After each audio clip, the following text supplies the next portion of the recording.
NRTV 10 కార్మిక సంఘాలు ఉద్యోగ ఫెడరేషన్లతో కలిసి చేస్తున్న దేశవ్యాప్త సార్వత్రిక సమ్మెలో భాగంగా మేడ్చల్ జిల్లా సిఐటియు కమిటీ ఆధ్వర్యంలో 500 మంది ఆశా వర్కర్లు, అంగన్వాడీలు, ఇతర మహిళా కార్మికులతో కుషాయిగూడ ఈసీఐవై చౌరస్తా నుండి మున్సిపల్ కార్యాలయం వరకు భారీ ర్యాలీ నిర్వహించారు.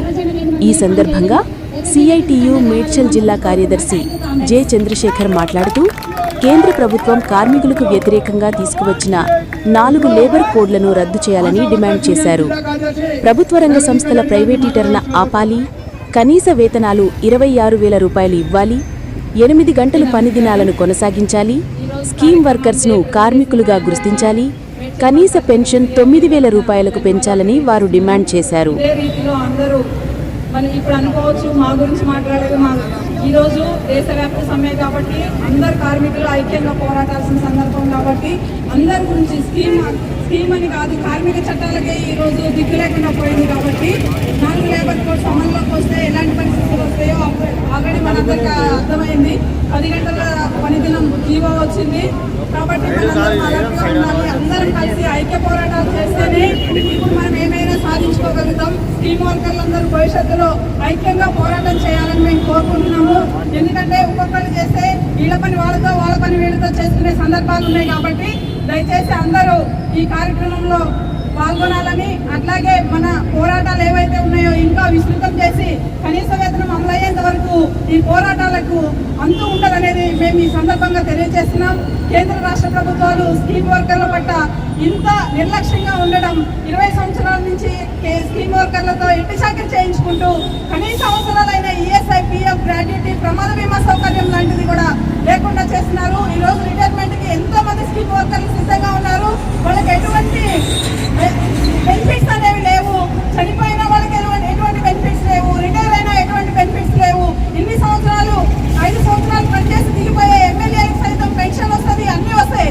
కానీ ఇన్ని సంవత్సరాలు ప్రజా జీవితాల కోసం, సమాజం కోసం పోరాటం పనిచేసే స్కీమ్ వర్కర్లకు ఈరోజు సామాన్యమైన మానవులకి ఇచ్చేటువంటి పెన్షన్, డబుల్ బెడ్రూమ్స్ ఇలాంటి సౌకర్యాలు కూడా మీరు ఉద్యోగస్తులు అనే పేరుతోని కట్ చేసే పరిస్థితి ఉంది. కనీసం విడో పెన్షన్స్ కూడా రాని పరిస్థితి ఉంది. ఇవన్నీ భవిష్యత్తులో మనము ఈ పోరాటాలను ఉధృతం చేసి కార్మిక సంఘాల ఐక్యతతోటి అందరం కలిసి పోరాడితేనే ఏమైనా సాధించగలుగుతామని ప్రభుత్వాన్ని మనము ఎదిరించి పోరాడాలని ఈ సందర్భంగా మీ అందరికీ తెలియజేసుకుంటూ, ఇంకా భవిష్యత్ కార్యక్రమాల్లో పెద్ద ఎత్తున పాల్గొని కార్యక్రమాలన్నీ జయప్రదం చేయాలని, కనీస వేతనం అమలయ్యేంత వరకు మన పోరాటాలు ఆపకూడదని ఈ సందర్భంగా మేము తెలియజేస్తున్నాం. Thank you. ఎందుకంటే ఈరోజు ప్రభుత్వ స్కూల్లో అన్నం వండి పెడుతున్న మధ్యాహ్న భోజన కార్మికులకి నెలకి 3,000 జీతం.